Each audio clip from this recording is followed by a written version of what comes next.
Bom, vamos lá? Eh, Boa noite a todos, tá?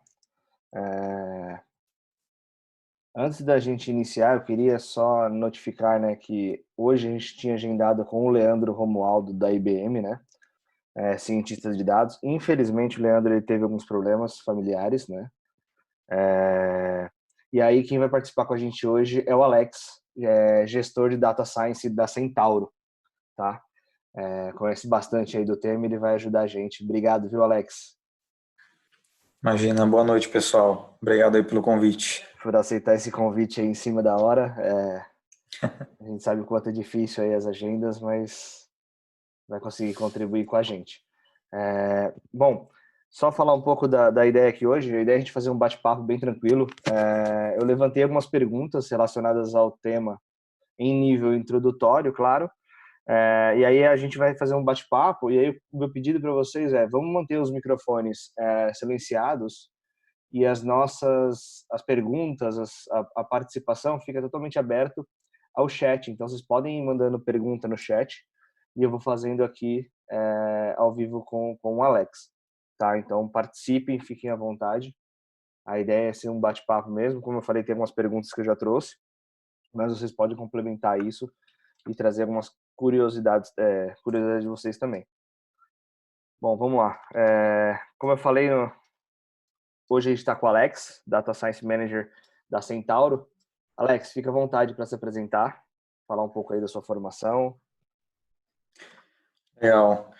Bom, boa noite novamente. Espero que todos estejam bem, né, nesse momento de crise, um momento bem delicado, né, que a gente vive. Acho que é o primeiro ponto. Bom, hoje eu sou Data Science Manager na Centauro. A Centauro é uma empresa do varejo, tá? Então a gente trabalha com lojas físicas. Não sei se já tiveram a oportunidade de conhecer no shopping. Tem o site também, o e-commerce, né? E a gente pertence ao grupo SBF, né? Enfim, que é uma holding, tá? Eu tenho 10 anos de carreira, praticamente, arredondando, na parte de dados, tá? Então, eu comecei minha carreira em 2009 com, com a parte de infraestrutura de computadores e manutenção, com estágio, e acabei parando na área de dados, trabalhando com BI. E desde que eu comecei a trabalhar com BI, eu acabei pegando gosto pela área de dados, de analisar dados e, né, criar visões e tudo mais. E depois de 5 anos, mais ou menos, eu acabei migrando para a área de Data Science, o que curiosamente não tinha esse termo ainda, Data Science, não era praticado na época.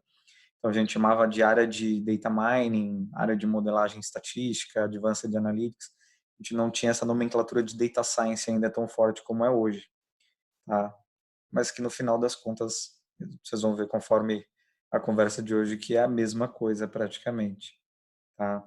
Então já tive passagem também como desenvolvedor de software, analista de banco de dados, né, na parte também de engenharia de dados, análise de dados e ciência de dados, até me tornar líder técnico, coordenador e gerente, enfim, na parte de ciência de dados.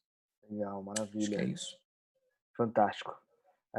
Só me apresentando rapidamente, eu sou o Caio, sou sócio fundador da Maita Tech, tá? Somos uma consultoria de tecnologia, trabalhamos aí com outsourcing de profissionais, projetos, squads, concepção de produtos e também a participação em algumas startups. Bom, para a gente começar a entrar no tema, Alex, a primeira parte das perguntas, né? Qual é o primeiro passo para a carreira? Claro, se você puder também abordar um pouco do que faz um data science, né? A gente acabou não colocando isso de início, mas o que faz um cientista de dados? O primeiro passo, e aí você pode ir na sequência de qual é a formação e algumas indicações de curso, se você tiver também, são sempre muito bem-vindos. Legal. Bom, o primeiro passo não é nem questão de disciplina, do que estudar. O primeiro passo, na verdade, é querer, tá? Porque acho que, como toda área, se você não coloca esforço, dedicação, você não consegue fazer essa virada de chave. E acho que tem muita gente hoje, né, fazendo essa migração de área, de uma área para data science, ou pessoas começando direto na área de Data Science. A gente não tem uma graduação praticamente falando de Data Science, né? A gente tem mais pós-graduação e tudo mais. Então, o primeiro passo é querer entrar na área e ter vontade de aprender, tá? E quando eu digo aprender, acho que para quem for de tecnologia ou qualquer outra área que precisa estar se atualizando muito, Data Science, apesar dos algoritmos serem bem antigos, a gente também precisa estudar muito, porque são muitos os algoritmos que a gente tem para utilizar no dia a dia e as técnicas que a gente tem para utilizar no dia a dia. Existe uma grande confusão em algumas partes do mercado em relação a papéis e atividades envolvendo profissionais de dados. Então, vou dar um overview rapidamente sobre algum deles para a gente diferenciar o que é o Data Science, o Data Scientist e o que não é. Tá? Geralmente, nas empresas mais modernas, como você pode ver iFood, Nubank, Zap, enfim, dentre outras as empresas que trabalham mais com essa parte também de produtos, né? Você vai ver geralmente na área de dados 3 estruturas, né, com nomenclaturas um pouco diferentes, mudando entre elas, mas geralmente 3 nomenclaturas.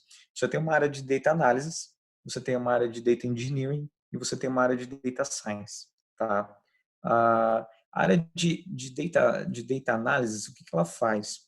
Ela geralmente ela atua mais no foco de fazer análises específicas para ajudar um determinado squad ou uma determinada área de negócio.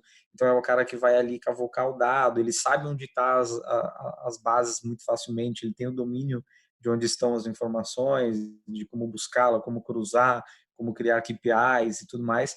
Então é um cara que ele faz algumas análises e em determinados momentos ele até faz algumas análises estatísticas também em cima dessa base para entregar valor na tomada de decisão, seja de um squad, seja de um negócio, tá? Isso é o data analysis.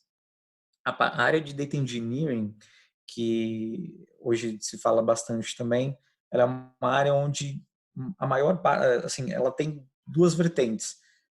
Em algumas, o próprio ETL, o processo de extração, transformação e carga dos dados, tá? Ele é feito dentro dessa área. Em outros mais avançados, eles são mais a parte de plataforma, eles que disponibilizam o ambiente, né, para que e toda a estrutura, infraestrutura e apoio técnico para que um data analyst ou uma pessoa de negócio consiga consumir sua própria informação daquele ambiente. Então eles são as pessoas que disponibilizam plataforma, tecnologia e tudo mais. E por último você tem a área de data science. Qual é a grande diferença? A área de data science é uma área que trabalha mais com modelagem estatística, ela faz a criação de algoritmos de inteligência artificial, de machine learning, né, previsão de indicadores, outras formas de previsões, enfim, várias técnicas de machine learning. Tá? Então, o dia a dia de um cientista de dados, ele se divide, ele também não é só criar algoritmos, tá? Não é só a cereja do bolo, ele também se divide em fazer análises. Então, a gente faz muita análise estatística, muita exploração de dados, muito trabalho de limpeza de dados, muito trabalho de teste de hipótese. A gente faz aí sim a gente tem a parte de criação de algoritmos, validação do algoritmo, teste, a parte de otimização do algoritmo e por fim a parte de colocar um algoritmo em produção, tá? Mas o que diferencia é que um faz as análises para auxiliar na tomada de decisão, né? Outro é que cria a parte da integração do dado e plataforma que os dados são disponibilizados, e data science é uma área mais de estudos mais profundos, de pesquisa mesmo, que faz a parte de criação de algoritmos e tudo mais. Bom, dito isso, né, acho que o primeiro passo como você viu que são algoritmos de inteligência artificial, faz bastante estatística, o primeiro passo você vai ter que gostar, não necessariamente gostar, né, seria o ideal, mas você vai ter que lidar no seu dia a dia com 3 disciplinas, né, bem frequentes na área de data science. A primeira delas é tecnologia, né? Então, você vai ter que utilizar tecnologias, linguagens de programação para que você consiga desenvolver esses algoritmos e essas análises. Tão simples quanto.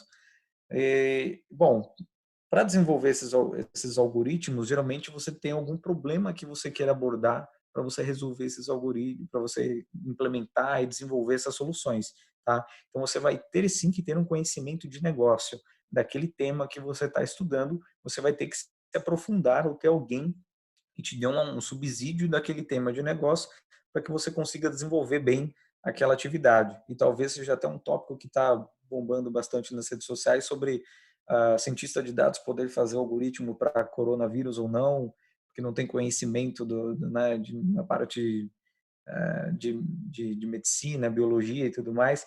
Então, assim, para ter um bom resultado, você tem que ter um mínimo de conhecimento naquilo que você está fazendo, né? E, bom, para implementar, você precisa de tecnologia. Para resolver um problema de negócio, você tem que ter o conhecimento do negócio para construir aquele universo de informações que você precisa para resolver o problema. E para isso, os algoritmos são nada mais do que cálculos, equações, matemáticas e estatística. Então, você também vai ter que lidar no seu dia a dia com conhecimento em matemática e estatística. Tá? Essa é a principal diferença. Então, essas três disciplinas vão acompanhar você ao longo da sua jornada, quer você queira ou não, se você decidir se tornar um data scientist. Tá? Ah, seguindo para a parte de formação, não tem uma formação específica. Como eu mencionei, até onde eu me lembro, não tem uma graduação de data science. Tá? Você tem cursos profissionalizantes, né, e pós-graduações, enfim, na parte de data science. Uma graduação eu não me recordo, até onde eu sei não havia. Pode ser que já devem estar implementando. O ponto é, a graduação que mais se aproxima do universo de data science é a de estatística, né? Então, justamente porque todos os algoritmos e análises que nós usamos no dia a dia, eles nada mais são do que equações matemáticas e estatísticas, como eu mencionei. Então, uma pessoa que faz estatística, ela tem uma facilidade na compreensão desses algoritmos e técnicas matemáticas, porque ela já vivenciou aquilo no curso de matemática, no curso de estatística. Para você ter ideia, a maioria dos cursos de estatísticas usam uma ferramenta que a gente usa no dia a dia, que é o R, por exemplo. Então, ele já sai mais preparado para esse universo de data science. Putz, mas só se eu fizer estatística eu vou para data science? Não. Né? Eu falo isso porque eu já liderei alguns times durante os últimos anos e eu tive pessoas de diversas composições e formações dentro desses times. Então, pessoas que eram formadas em estatística, pessoas que eram formadas em engenharia, pessoas que eram formadas em tecnologia, né? Enfim, áreas até de marketing. Então, não tem uma formação específica, vai muito do seu aprendizado, da sua evolução dentro daquele conteúdo. Tá? Mas, obviamente, tem algumas áreas que facilitam, e uma delas é a estatística e matemática, e a outra é a tecnologia, né? No caso de desenvolvimento de software, análise de sistemas. Por quê? Porque o estatístico ele vai ter muita facilidade na compreensão dos métodos e das técnicas matemáticas e na equação por trás da coisa, né? Por outro lado, ele vai ter mais dificuldade, ou tende a ter mais dificuldade, na parte de programação e desenvolvimento de aplicações que usam, né, essas técnicas, e usar uma IDE e por aí vai. Por outro lado, o desenvolvedor do software ele vai ter uma facilidade muito grande para mexer com as tecnologias que a gente usa como data science, que principalmente são elas, na grande parte aqui no Brasil, R, Python e Java. Eu posso falar mais para frente sobre elas. Mas o ponto é, para um programador é muito fácil porque ele já tem esse skill de programação. Ele viu orientação a objeto, ele viu linguagem de programação, lógica de programação. Então, a dificuldade dele vai ser estudar profundamente a estatística, o contrário do estatístico, né? Um vai estudar a programação, o outro vai ter que estudar a parte estatística. Mas formação, como eu disse, não é um pré-requisito para você entrar na área. Eu mesmo tenho formação em tecnologia, né? Então, conheço diversas pessoas que são formadas em outras áreas que atuam nesse ramo. Tá? Sobre cursos, existem uma variedade de cursos bem legais disponíveis aí na internet, algumas plataformas que se comprometem a disponibilizar conteúdo são bem legais, como Udemy, Udacity, Coursera. Você tem também a Data Science Academy, enfim, e outros blogs que são bem interessantes. Você tem o próprio Data Hackers, a Data Science Central, e também tem um que é bem legal, que é de computação visual e deep learning, que é do Adrian Rosenbrick, né, de fora, que é o PyImageSearch, né, que é na parte mais computacional. Então você tem diversas fontes, e uma delas bem legal para você treinar o seu conhecimento é o Kaggle. O Kaggle nada mais é do que uma plataforma onde existem dados disponíveis e problemas a serem resolvidos. Então, uma empresa pode entrar lá e postar um problema e vai ter toda a estrutura do problema, o que é o problema, um exemplo é o cientista de dados vai lá, vai entender o contexto, resolver o problema, baixar os dados, fazer as análises deles e enviar o retorno dos dados para aquela empresa. E a empresa faz o Kaggle, né, no caso, faz a validação do resultado do seu modelo. Então ele fala se você foi bem ou mal. Com isso você tem um ranking global e tudo mais. Então você consegue não só aprender, porque as pessoas postam tutoriais sobre aquele desafio, a não ser quando é pago, obviamente, né? Porque tem desafio que vale $1 milhão, então acho que quem for bem não vai postar um tutorial para outra pessoa ter a mesma pontuação, mas tem alguns tutoriais de desafios que não são remunerados. Um grande mais famoso é do Titanic, então você tem que prever quem sobrevive ou não do Titanic, lá você tem a base de dados e tudo mais. Então é um bom lugar também, uma baita de uma fonte de aprendizado para essa área de ciência de dados. Você tem problemas desde prever se o cara vai sobreviver ou não do Titanic, até análise de imagem, de texto, de áudio, de vídeo. Tem um pacote completo de soluções de problema, tá? Precificação e tudo mais. Então é um bom lugar prático para você testar seus conhecimentos de data science. Tá? É uma boa dica, é o Kaggle. Legal, eu mandei o link no chat do Kaggle, se você puder confirmar só se é esse link mesmo. Tá. Kaggle. Isso. Legal, Ah, então tá no chat já o então linkzinho. esse portal é muito legal, cara. Assim, eu aconselho vocês também a fazerem alguns cursos em alguma dessas plataformas que eu falei, ou em algum blog que tenha bastante conteúdo gratuito sobre isso também. Hoje em dia tem livros muito bons também de estatística que ajudam, tá? O ponto é que uma hora você vai precisar praticar. E aí esse portal é bem legal porque às vezes no seu dia a dia no trabalho você não vai poder praticar, ou em casa você não vai ter como.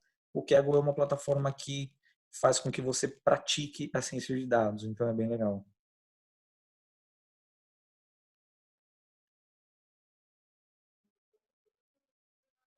Desculpa, estava falando aqui, o microfone estava fechado.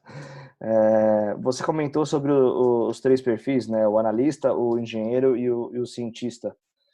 É comum, Alex, no mercado a gente achar uma pessoa fazendo esses três perfis? Não é comum, né? É bem difícil, mas existem, né? Existem pessoas.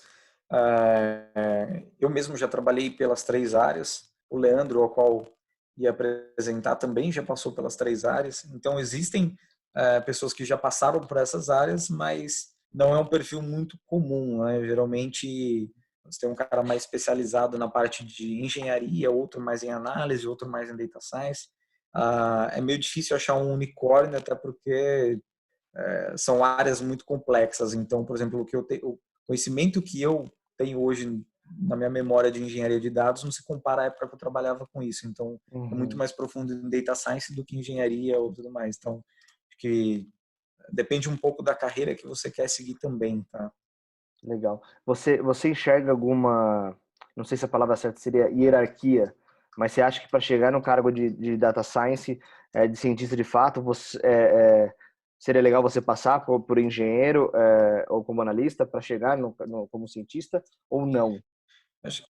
Eu acho que assim, legal sempre é. Se você tiver a possibilidade de permear por essas áreas, é legal, né? Mas não é um pré-req, tá? Não é um Legal. pré-requisito para você chegar a uma liderança ou gestão de direção de uma área de data science que você tenha passado por engenharia de dados, por exemplo. O que Legal. acontece é que, inevitavelmente, no dia a dia, você tem muito contato com essas áreas. Então, você acaba absorvendo conhecimento sobre essas áreas. Não tão profundo quanto eles que atuam no dia a dia, mas você vai ter uma interface muito grande com eles. O time de engenharia de dados é quem prepara a plataforma e os dados para você consumir. Então, Uhum. você tem muita sinergia com eles para fazer essa troca de informação. É Uhum. legal porque você consegue antecipar algumas coisas, mas não é um pré-requisito, não. Acho que, na minha opinião, tá? E aí, pessoal, eu acho que para você assumir uma liderança, a não ser que ela seja bem hierárquica, mesmo no sentido de não ter um viés técnico, eu acho fundamental que você tenha passado pelas etapas de cientista de dados, né? Desde Uhum. de ter alguns projetos e bagagem de ciência de dados como um todo. Legal. Uma dúvida aqui. Um profissional de BI, ele tem facilidade para mais facilidade em alguma dessas vertentes? Vamos lá, esse é o meu caso, tá? Porque quando Uhum, eu comecei minha carreira em dados foi no BI. uhum, Então, tem algumas facilidades, né? Por exemplo, na manipulação de base de dados, que é uma coisa frequente na área de BI, né? A parte de extração e transformação de dados, que é uma coisa que, dependendo da área de BI que você passa, você também aprende sobre isso, e a própria visualização de dados, né? Que o cientista de dados ele não fica só ali escondido, produz alguma coisa, entrega para alguém comunicar o resultado. Na maior parte das vezes, você tem que comunicar o resultado daquele estudo que você fez, daquele algoritmo que você criou, e como comunicar isso? Geralmente de uma forma visual, que seja mais atrativa e mais de fácil compreensão para alguém que não é um cientista de dados entender o que foi feito. Então, acho que o BI ajuda nesse sentido. Não necessariamente um cara de BI já está pronto para ser cientista de dados, porque existe uma grande diferença de atuação, mas eu acho que facilita a jornada para se tornar um cientista de dados, no que tange a manipulação e tratamento de dados. O conhecimento de BI, geralmente que os analistas, né, não falando como um todo, mas do que eu vi no mercado, atuam com uma parte muito superficial de estatística, uma análise mais descritiva, uma coisa mais básica, né, de média, mínima, mediana, desvio padrão, até certo ponto para fazer as análises.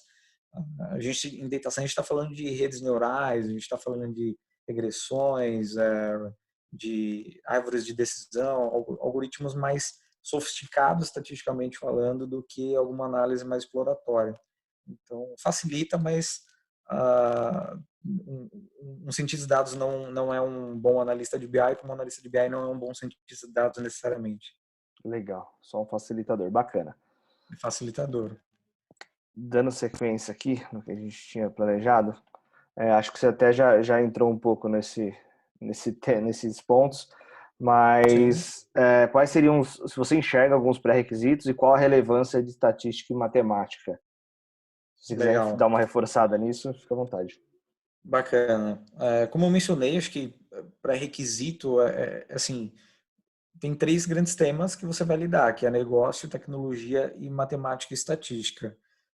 Eu conheço pessoas que são excelentes desenvolvedores de software que arrebentam na parte de programação e tem mais dificuldade na área de estatística, né? Mas ele é um cientista de dados, ele consegue exercer o papel de cientista de dados. Assim como eu tenho o estatístico no time que tem dificuldade em programação, mas consegue para o que ele precisa programar, ele consegue exercer o papel e fazer a parte de ciência de dados, né?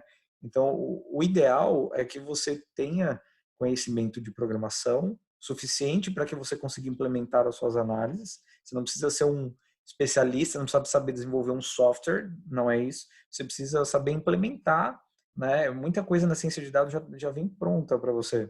Então, você precisa saber implementar, chamar um pacote, fazer um tratamento de dados, uma manipulação via programação, mas não é reinventar a roda, não é desenvolver um software do zero, né? Uhum. Diferente disso.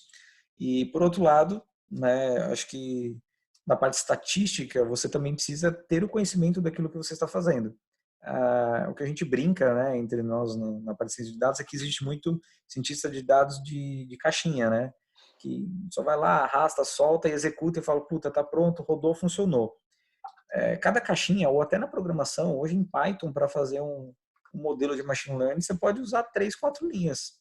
Simples assim. O ponto é, o que tem por trás daqueles métodos, daquelas funções que estão desenvolvidas ali, é o que vão direcionar se você está fazendo um bom modelo ou não. Então, estatisticamente, você precisa entender o que está acontecendo. Precisa fazer na mão, no papel, todas as equações para aprender. Puta, eu fiz isso no passado. Vou te falar que foi foi bem complexo para mim, que não era estatístico, foi legal para aprendizado, mas é uma coisa que não é necessária, sabe? Assim, eu particularmente gosto de entrar a fundo nesses itens, mas você tem que estudar o suficiente desses 3 tópicos para que você consiga desenvolver um bom trabalho. Algumas pessoas vão se especializar mais em um e outras em outros, né? Legal, Sobre maravilha. a relevância, acho que só para reforçar, sobre a relevância de matemática e estatística. Se você não conhece de matemática e estatística sobre aquilo que você está aplicando, aí sim você não é um cientista de dados. Então você precisa conhecer sobre o que você está fazendo. O modelo ele tem vários problemas, né, de performance e de viés de dados que, se você souber só desenvolver e implementar tecnicamente aquilo, não necessariamente você está fazendo um bom modelo ou entregando uma decisão. E pense o seguinte: fazer um desafio do Kaggle, uma brincadeira de prever o Titanic, é uma coisa.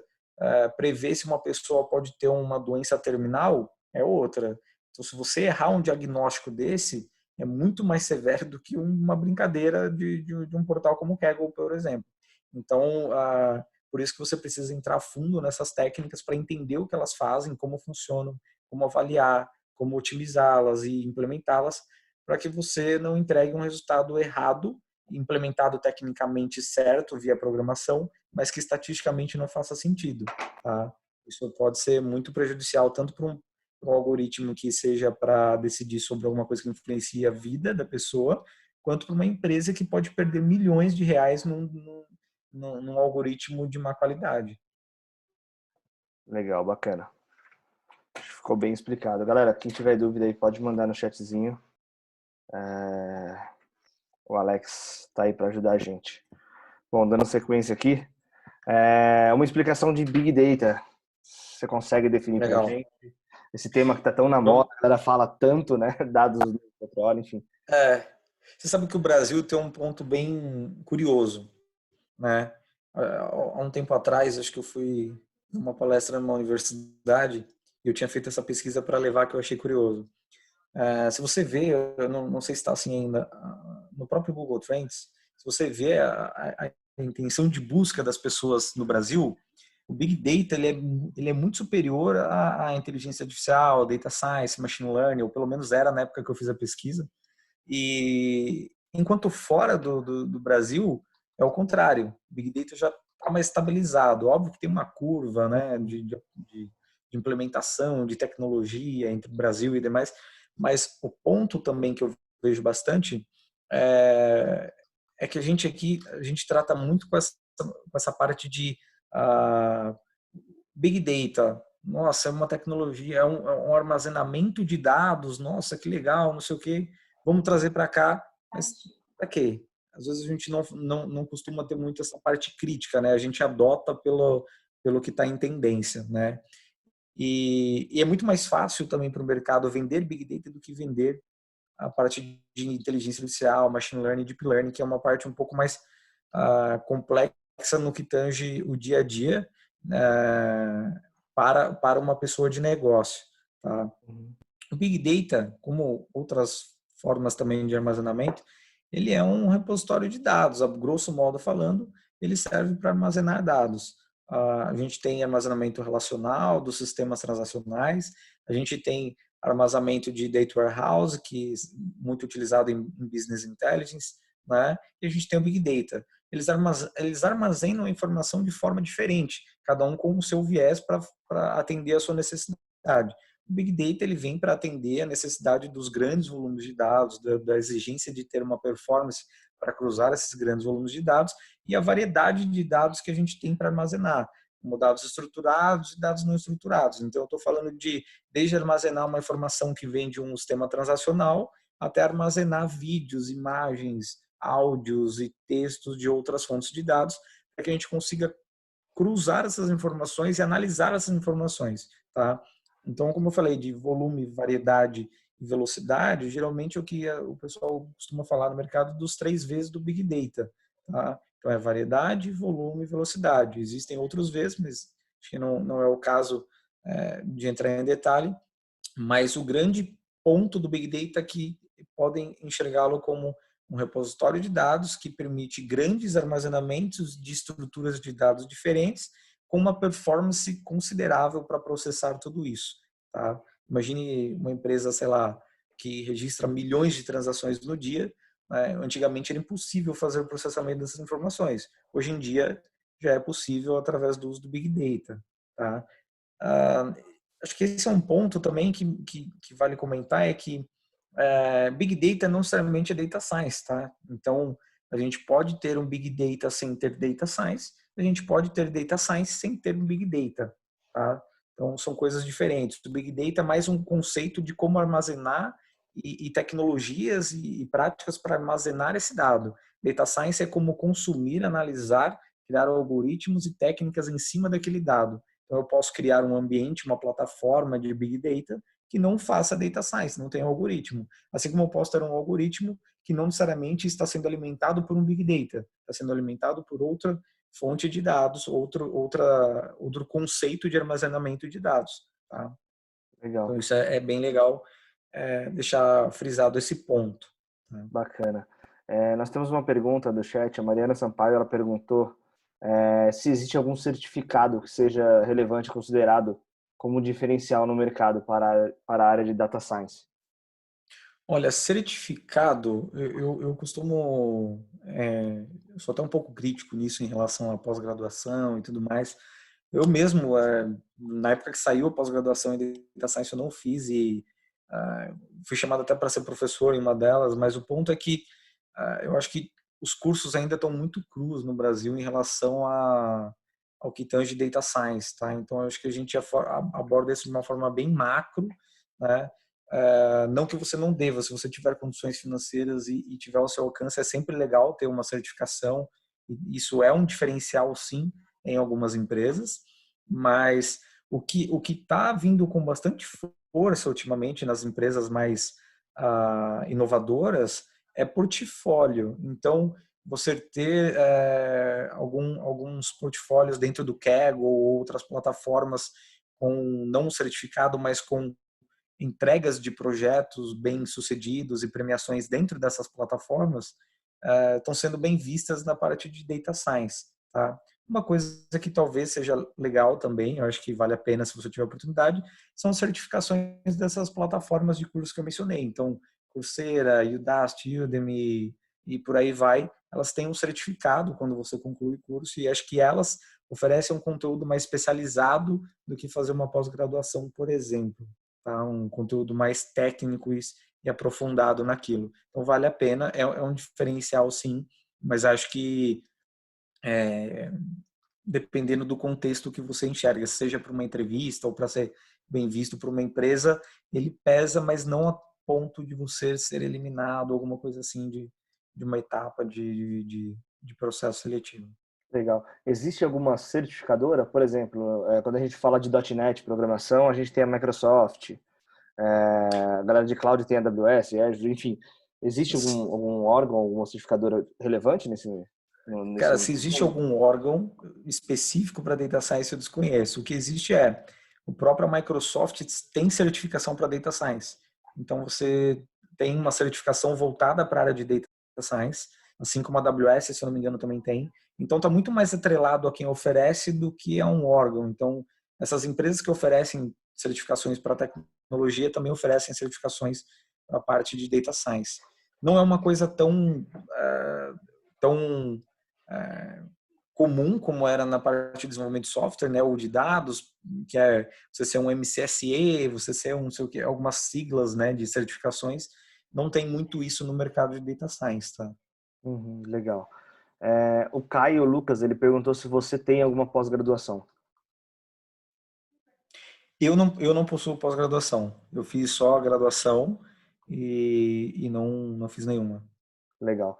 Eu acho que isso é até um cenário engraçado. Quando a gente encontra profissionais jovens que tiveram uma ascensão rápida no mercado, né, 10 anos, a gente está falando de relativamente rápida, a galera trabalha tanto, né, o tempo ele se torna tão escasso, porque você tem um cargo de gestão, lidera pessoas e tal, que é mais difícil de ter pós-graduação e acaba sendo, às vezes, não tão necessário. Né? Isso falando até por mim mesmo. Concordo plenamente, assim, foi uma opção minha, tá, por investimento financeiro mesmo, eu acho que não valia a pena investir, então eu comprei muitos livros, fiz muito desses cursos, mas não investi em pós-graduação, tá? Porque eu acho que hoje é muito mais trocar um dinheiro por um diploma do que por conhecimento. E o que eu buscava na área de data science é conhecimento. Então, ah, acho que o nosso exemplo assim, o meu exemplo nesse caso de não ter pós-graduação e estar num cargo de manager, ah, mostra que acho que o que vale mesmo é o conhecimento aplicado naquilo que você tem, o quanto você se aprofundou naquilo, estudou sobre aquilo, do que quantos diplomas você tem, tá? Então eu sem pós-graduação tive doutores abaixo de mim no time, trabalhando no meu time de data science. Então não necessariamente é o quanto diploma você tem, mas o quanto conhecimento e prática e quanto você vai aperfeiçoando isso no dia a dia. Não estou incentivando não fazer, pelo contrário, se tiver oportunidade, ter, mais faça. Eu, para mim, foi uma decisão minha de financeiramente não valia o investimento, então eu optei por não fazer. Fantástico. Chegaram algumas perguntas aqui. A Tamires, ela pediu se você pode falar um pouco do analista de dados, da primeiro cargo que você falou antes do engenheiro lá, Legal. data analysis. Tá. Ele tem algumas diferenças dependendo da atuação de empresa para empresa, tá? Mas no grande geral, eles são, falando de empresas mais modernas que já tem essa parte de produtos, tecnologia, né? Atuam com squad e tudo mais. Geralmente o data analyst ele praticamente fica alocado dentro de um squad daquela microempresa, né? Que está determinada a resolver um problema, objetivo, e ele fica auxiliando geralmente na parte de análise de dados para que o PM, né, o Project Management daquele produto, enfim, ele consiga junto com o time tomar as melhores decisões, validar as melhores hipóteses, testar as partes baseada em dado. Então ele é um cara que ele sabe onde está o dado, sabe como cruzar o dado, sabe como manipular o dado, sabe como entregar resposta rápida para auxiliar na tomada de decisão. Então ele ajuda muito na cultura de data driven, no sentido de que para você tomar uma decisão não basta simplesmente eu achar que aquilo é melhor ou pior. Eu preciso me basear em dados. Então esse cara ele ajuda muito essa tomada de decisão baseada em dados, tá? Legal, bacana. A próxima pergunta aqui eu acho que a pergunta do Delmar você já abordou bastante, mas só para registrar aqui, ele colocou, aproveitando a pergunta, né, na sua opinião, o que vale mais a pena, uma pós-graduação online, ou pode ser pelo Coursera, ou uma pós-presencial, né, um curso online ou uma pós-presencial, em relação ao mercado de trabalho? Olha, acho que já abordei bastante, mas respondendo um ponto talvez que eu não respondi dessa pergunta sendo presencial online, eu acho que hoje em dia tem o mesmo peso se for uma pós-graduação.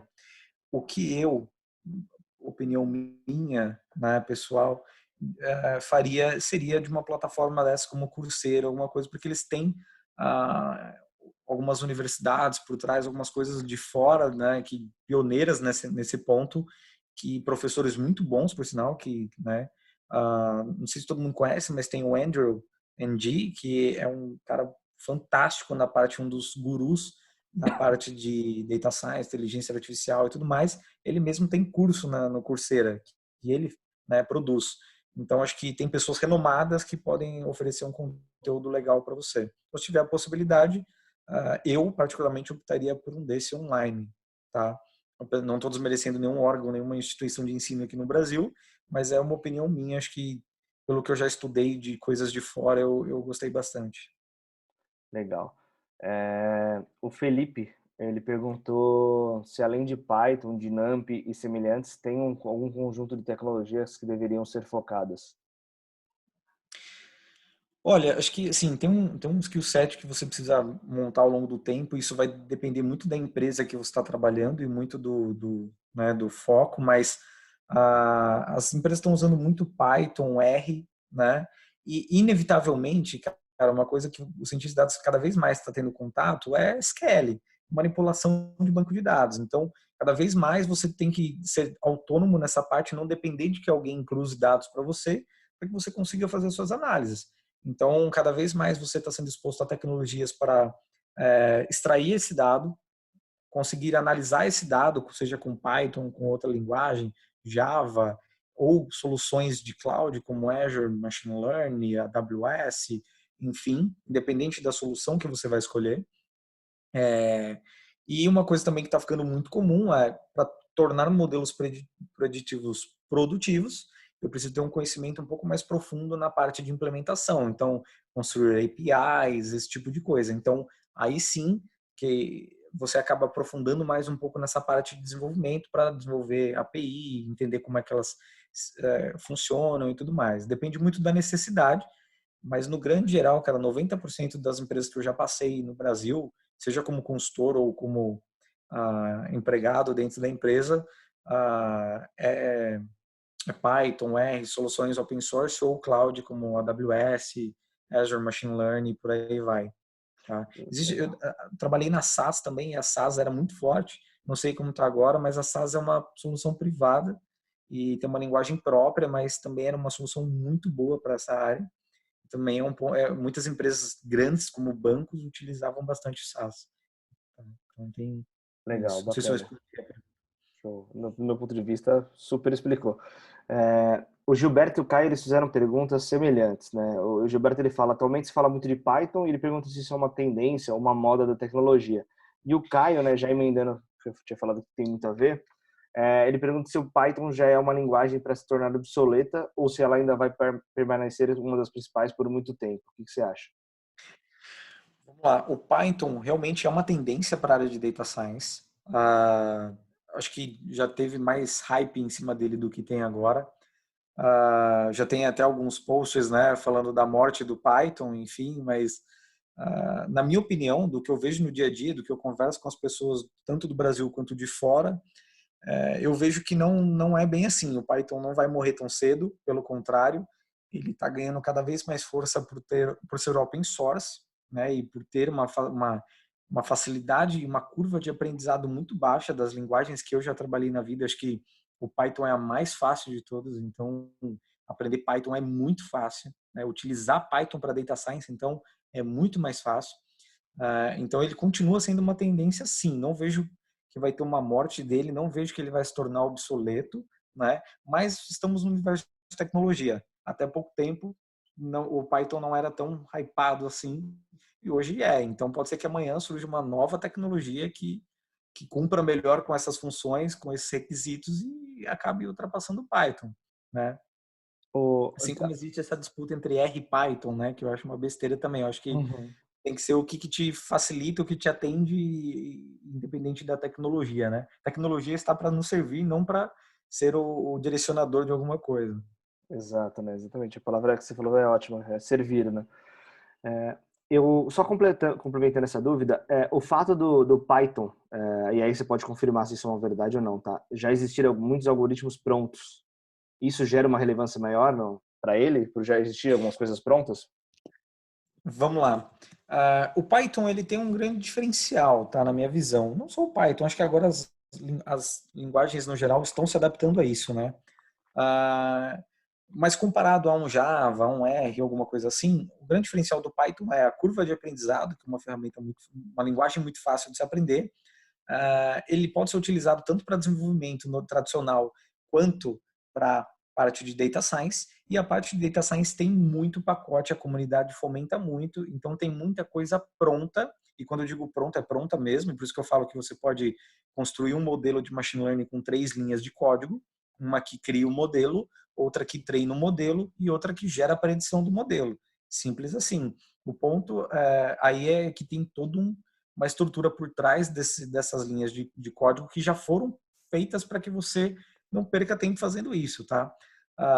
Essa é uma das vantagens. E a parte produtiva, cara, você pode criar uma API, né, uma API com Python. Então, como ele é uma linguagem de programação, ele facilita essa comunicação entre o universo tecnologia e esses pacotes prontos de ciência de dados. Por outro lado, o R também tem suas vantagens. O R, para a parte estatística, eu acho um pouco melhor em alguns quesitos do que o Python, para a parte de visualização. Então, tem algumas bibliotecas mais Uhum. robustas, tecnicamente falando e estatisticamente falando, que nos dão mais resultados estatísticos do que a biblioteca do Python. Por isso que eu acho que depende do que você se dá melhor, do que a sua empresa utiliza, do que você pode utilizar e o que facilita o seu dia a dia. Não vejo, eu já, cara, na minha vida de consultor, eu não podia escolher ferramenta, né? Então, eu já participei até do projeto da SAP, com uma ferramenta a primeira vez, acho que a segunda vez no Brasil foi que eu implementei, então, do SAP Predictive Analytics, já trabalhei com Azure Machine Learning, já trabalhei com R, Python, SAS, já trabalhei na própria SAS, então, ferramenta não é uma coisa que eu escolho, eu acho que ela está aí para nos servir, cada uma tem seu ponto forte e seu ponto fraco. Tá? Legal, maravilha. O Gabriel, ele mandou uma pergunta, mas eu acho que já foi até bem respondida. Ele comenta que ele era da área de BI, ele não tem formação em tecnologia, se acha importante ter uma pós na área, né? Eu acho que a gente conversou bastante. No momento atual de crise e tudo mais, se eu pudesse dar um conselho, cara, tem muita coisa, só tem muito conteúdo de graça na internet. Tem um canal que eu esqueci de mencionar como fonte, mas acho que é muito legal. Eu acho que alguém tinha perguntado no chat também o nome da pessoa que eu usei como referência de guru nessa área, é Andrew NG, né? NG, tá? O Para quem... pessoal colocou embaixo para ela, Ah, escrito. legal. Eu não cheguei a ver. Legal. Então, acho que tem esse ponto, mas tem um canal no YouTube que eu acho muito legal, que ele aborda estatística e data science de um modo tão simples e que fica muito legal de você aprender, chama StatQuest. Então, quem tiver curiosidade no YouTube também, tem um canal que chama StatQuest, que eu lembrei aqui, que é muito legal para aprender essa parte de estatística e tudo mais. Legal. O Delmar, ele fez uma pergunta, se possível, se não, você pode responder depois, ou enviar direto para ele, eu posso caminhar. Mas ele gostaria que você comentasse um pouco sobre o seu portfólio, e aí depois ele colocou, pode ser utilizado do Kaggle, e como validar as relevâncias e as soluções do problema resolvido para o mercado de trabalho, né? Como se avalia lá no Kaggle, acho que... Legal. O meu portfólio no Kaggle que eu tenho criado é bem engraçado, porque quando o Kaggle surgiu, eu já tinha bastante experiência, pelo menos surgiu para mim, não como criação, não sei quando ele foi criado, eu já tinha bastante projetos e bagagens na área de Data Science. Então, eu achei interessante, mas eu mesmo não sou um usuário dele pelo fato de que eu já tinha conhecimento de Data Science. Então, eu já tinha outras fontes que eu tinha estudado que me levaram a ter conhecimento de implementar aquilo. Mas o Kaggle é um lugar que eu uso para dar palestra, para fazer treinamento interno com o time, quando eu não quero tratar dado real. Então, eu tenho um perfil que justamente eu crio algoritmos bem ruins e vou melhorando ele exatamente para mostrar como as técnicas de melhores práticas dentro de Data Science elas vão aprimorando o seu algoritmo. Tá? Sobre a pergunta do portfólio, o Kaggle ele sempre te dá, dependendo do problema, uma base para treinamento e uma base que ele espera de resposta. Então, o exemplo do Titanic.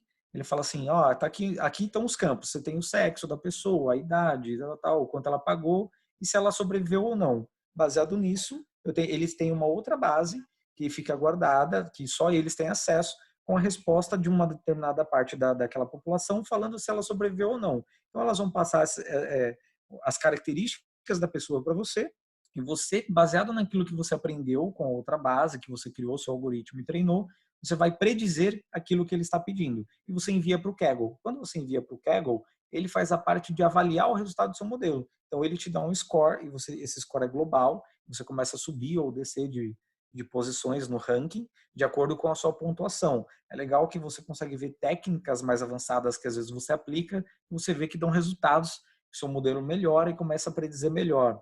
Tá?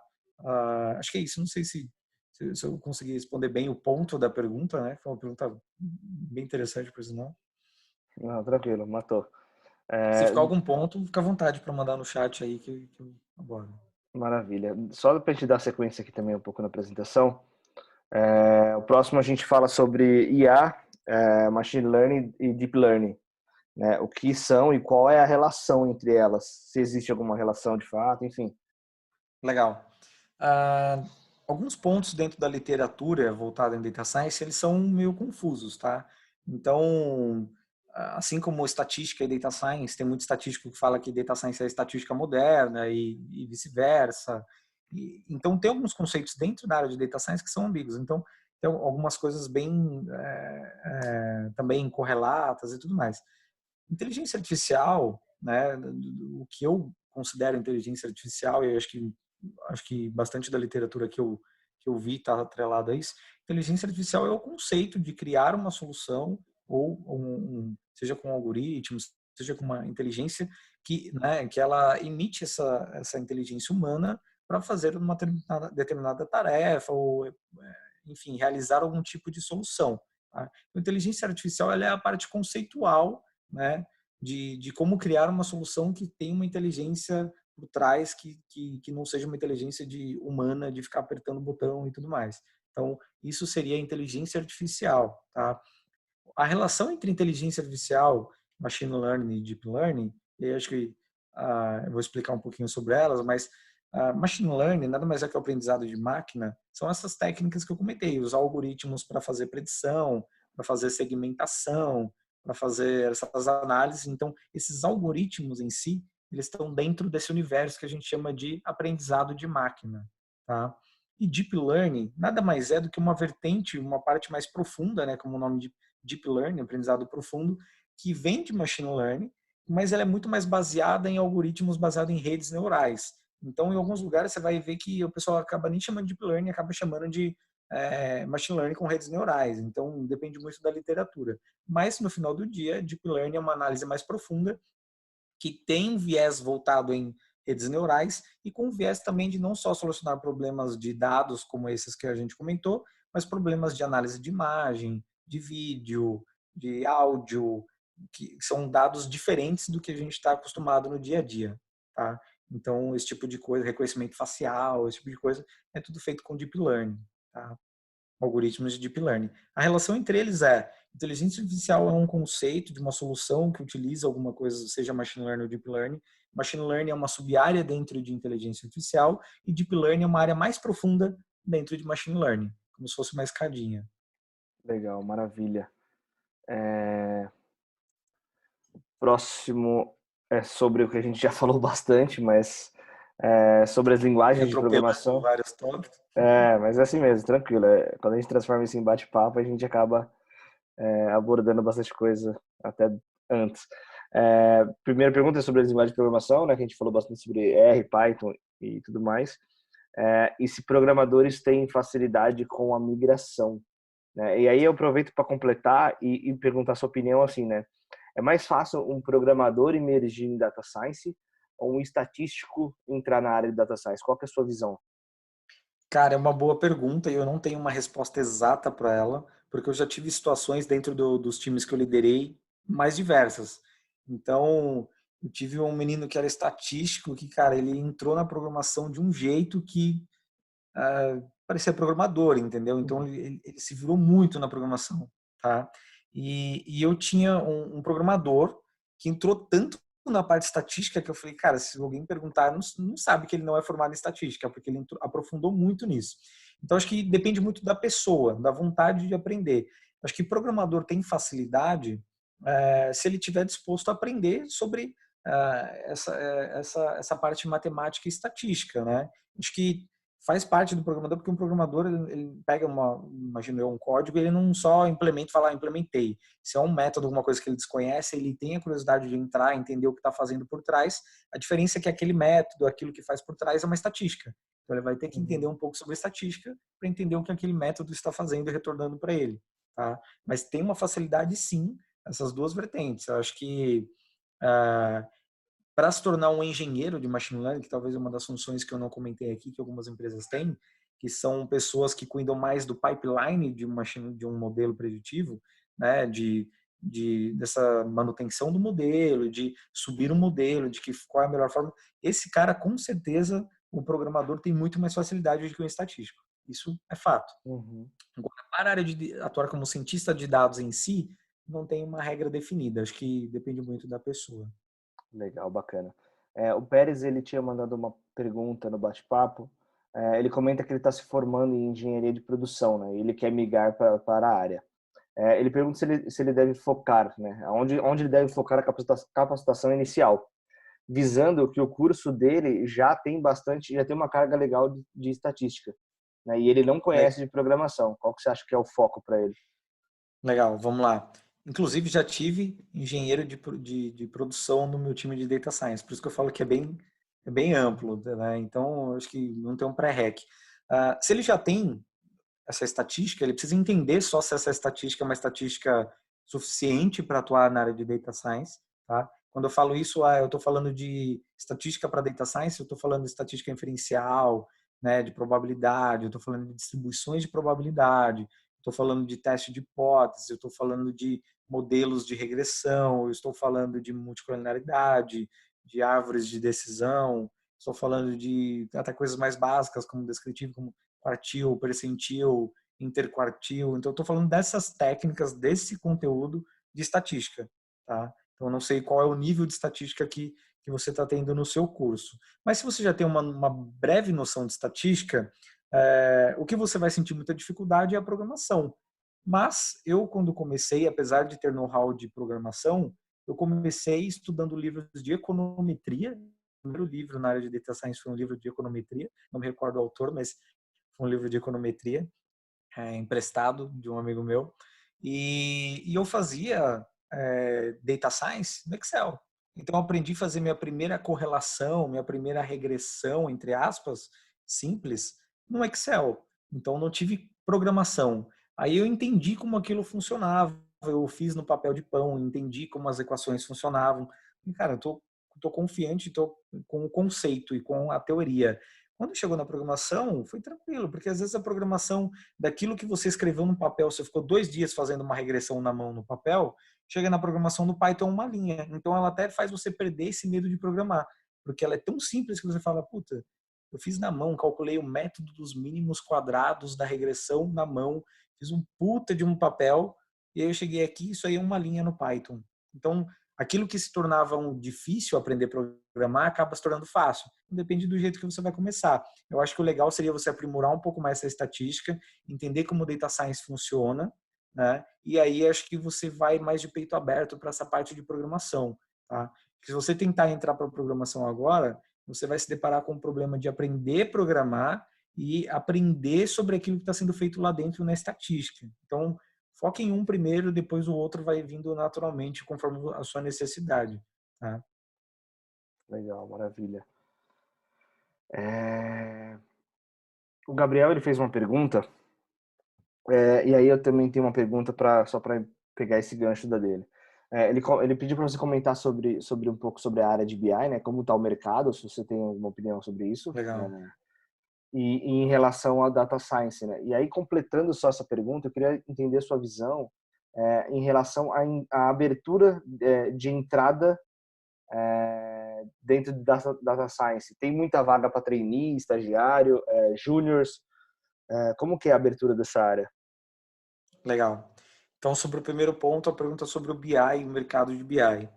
É, quando eu comecei em BI, em 2009, era igual o Data Science é hoje em dia. Então, tinha vaga, tinha oportunidade, estava em alta, todo mundo querendo correr atrás do que era esse BI, que era criar um Data Warehouse, fazer uma fato, uma dimensão, o que era modelar esses dados, o que está acontecendo com o Data Science nesses últimos anos.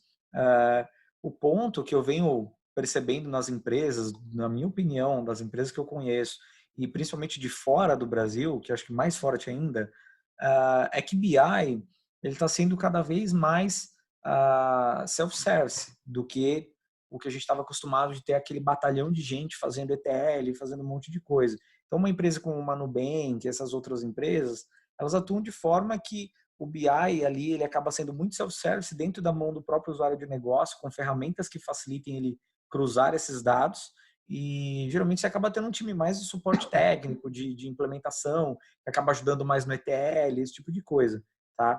Mas não estou falando que o BI vai morrer, longe disso, tem empresa que ainda nem tem BI, nem também BI não é um pré-req para ir para esse tipo de estrutura, mas tem empresa que quando tem o BI facilita ter uma área de data science ou outra área de engenharia de dados, porque a cultura de dados já foi instaurada dentro da empresa um pouco. Então, acho que as oportunidades de BI diminuíram muito do que eu estava acostumado. Talvez por um viés de eu também não olhar muito mais para esse mercado, mas talvez também pela minha percepção de que o hype agora é uma área de data engineering, uma área de data analysis, uma área de data science, inteligência artificial e por aí vai, tá? Longe de que o BI não vai existir, mas acho que o BI tende a ser cada vez mais self-service do que uma área de BI específica, tá? Legal. Sobre a sua pergunta foi sobre A entrada da área, trainees, a entrada da estagiários, área. júniors. Eu gostaria que fosse muito melhor do que é. Sendo bem transparente, acho que a oportunidade para trainee e júnior nos últimos tempos, assim, estagiário e trainee, elas estão surgindo. Mas o mercado brasileiro ele tem um negócio louco, que é a necessidade de ter pessoas já experientes numa coisa que não necessariamente tem bagagem dentro do Brasil. Então, quando começou o Data Science, as pessoas já queriam não abriam vaga para júnior direito, ou estagiário, ou trainee, já queriam só sênior, especialista, tal, porque já queriam um cara para chegar produzindo e ajudar a empresa a mudar, criar um algoritmo que vai gerar milhões e tudo mais. Né? Tem esse conceito bem Uhum. lúdico aí das empresas. No meu caso, eu gosto bastante de trabalhar com mais quem está aprendendo do que quem já vem de um aprendizado. Eu prefiro, uma opinião minha, tá? Eu gosto muito de ajudar a formar, de treinar, de dar o direcionamento. Então, eu gosto bastante. Nos últimos tempos começaram a abrir bastante vaga, por exemplo, na Centauro a gente sempre tem vaga de júnior, né? Felizmente pelo momento que a gente está agora, a gente não está com vaga aberta, mas sempre tinha vaga de júnior, enfim. Legal. Ah, eu não vejo muito vaga de estagiário, tá? Para ser bem honesto. E acho que estão começando a abrir nos últimos tempos, mas eu não vejo bastante de estágio para data science. Aí pode ser uma percepção minha. Bacana. É, a Fernanda, que é head de pessoas lá na Maita, ela fez uma observação bem interessante aqui, né? Que ela sempre vê essa preocupação sobre o diploma, né? Que foi dos pontos mais questionados. E ela coloca que possivelmente a área de tecnologia é uma das áreas mais democráticas e de meritocracia, né? Nesse sentido. E ela vê muitos profissionais crescendo e evoluindo pelos que são capazes de realizar na prática, por dedicação e empenho, né? Com perfil de pesquisa, né? Pesquisador, e de buscarem conhecimento contínuo, que vai além da experiência acadêmica. Acho muito relevante essa observação dela. Exatamente, belo comentário. Inclusive, tá, durante um bom tempo da minha vida, eu tive bastante experiência em entrevistas, né, no quesito de oportunidades, né. Uma época de data science estava tão em alta que todo dia vinha coisa para você analisar. E um ponto é, o diploma não é tão eliminatório porque o que acontece? Quando você vai para participar de um processo seletivo de uma empresa, ela vai analisar muito mais a sua parte comportamental, né, que são a parte de pessoa, e a Uhum, parte técnica. Então, a parte técnica, geralmente, para você entrar numa área de data science, não necessariamente entrar como um estagiário, não, mas para umas posições mais evoluídas, você sempre vai ter um teste técnico. Então, se uhum, você tiver doutorado em Harvard sobre data science e não passar no teste técnico, mas o cara não tem nem pós na parte de data science e ele zerar o teste, muito provavelmente ele vai dar continuidade no processo e você não. Então, o ponto é muito mais o que você consegue fazer do que quantos diplomas você possui. Tá? legal, maravilha. O Gabriel Couto, ele pergunta se você... Não, calma aí que eu perdi a pergunta, desculpa. É o Caio Lucas. Ele pergunta se você já chegou a mexer com tensores em data science. Se o que ele está chamando de tensores seria a parte de TensorFlow, né? Ou se é isso que eu estou entendendo, que é a parte de Deep Learning, sim. Tá? Se não é isso, me desculpe, mas eu não conheço o que são o termo tensores, tá? Eu conheço como essa parte do TensorFlow, de rede neural, convolucional, Deep Learning. Então, já mexi sim, já fiz bastante projeto nessa parte de visão computacional e Deep Learning, seja para quebrar um CAPTCHA, seja para fazer reconhecimento facial, reconhecimento de pessoas em lugares, reconhecimento de objetos, chatbot e por aí vai. Acho que uma infinidade de coisas aí que a gente consegue fazer hoje em dia com Deep Learning. Show de bola, maravilha. Legal. Pessoal, alguém tem mais alguma pergunta antes da gente encerrar aqui? É... Bom, muito legal. Para mim foi mais do que uma aula, praticamente. É algo que eu sou bem curioso também nesse. É algo que eu ainda não domino, eu não conheço muito bem, mas é algo que me desperta muita curiosidade, até por estar na área de tecnologia, fazendo negócios a todo momento, é algo que eu escuto muito, né? Muitos Legal. clientes pedem, enfim. Bom, queria te agradecer, tá, Alex? Muito obrigado mais uma vez por ter participado com a gente hoje. Parabéns pela sua carreira, pelo seu histórico. Acredito que deve ser muito desafiador estar na frente de um time de data science em uma das maiores empresas do varejo brasileiro. Eu acho que da categoria é a maior, né, de artigos esportivos. Sim, de market share, sim. Show. De Deve calçados, principalmente. Maravilha. E teve uma aquisição recentemente, né? Acho que ano passado, retrasado, se eu não me engano. E isso, bom, enfim, deve ser desafiador e Está fantástico. em aquisição, né? Está em processo de, mesmo em Ah, crise, mas foi show. anunciado na mídia, né? Que a Centauro, o grupo que é detentor da Centauro está comprando a operação da Nike Brasil, né? Não concluiu ainda. Eu imaginei que já tivessem. Já foi negociado, mas acho que está em processo, em trâmite ainda, mas já foi anunciado na mídia e tudo mais. Legal, isso costuma demorar mesmo. Mas, bom, deve ser desafiador o ambiente e parabéns pela carreira, pela clareza na explicação, pelo conhecimento, enfim. Muito obrigado por aceitar essa agenda aí tão em cima da hora. Ajudou Imagina, bastante. cara, eu que agradeço pela oportunidade. Espero que eu tenha ajudado algumas pessoas que tinham algumas dúvidas em relação a data science ou sobre esse universo.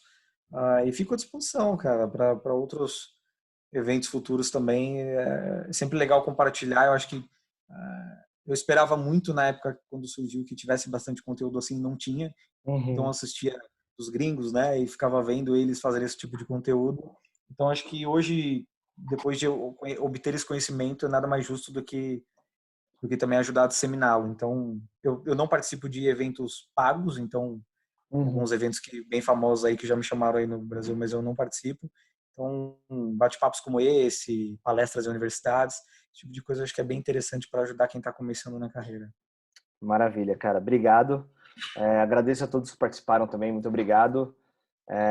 Bom, quem não tem meu LinkedIn ainda, Caio Laurino, eu vou compartilhar aqui no chat. Se vocês quiserem trocar os LinkedIns aí, postar o LinkedIn para fazer network também, aproveitar esse momento nosso tão afastado, né? Tão difícil da gente praticar qualquer tipo de network. Fiquem à vontade para postar o LinkedIn de vocês. Eu vou compartilhar o meu e obrigado e boa noite a todos, né? E fiquem em casa, de preferência, em segurança. É, Maravilha. legal. O meu, quem quiser procurar, é só Alex Granado no LinkedIn, vai achar aí muito fácil. E fica à vontade para adicionar e perguntar também, não tem problema nenhum. Sempre gosto de responder as coisas lá. Quando eu acho uma brecha, eu pego um monte de respostas e faço lá. Legal, maravilha. E com certeza nós iremos repetir, sim, eventos desse tipo. A gente começou agora também a fazer esse tipo de evento, principalmente online, porque até então a gente fazia encontros presenciais no nosso escritório, enfim. E eu tenho gostado bastante e com certeza a gente vai reinventar, colocar coisas novas. E com certeza você estará aí na nossa lista de convidados quando o assunto for Data Science, cara. Legal. Obrigado. Prazer. Prazer Valeu. contribuir aí. Valeu. Obrigado, Fê. Valeu, gente. Valeu.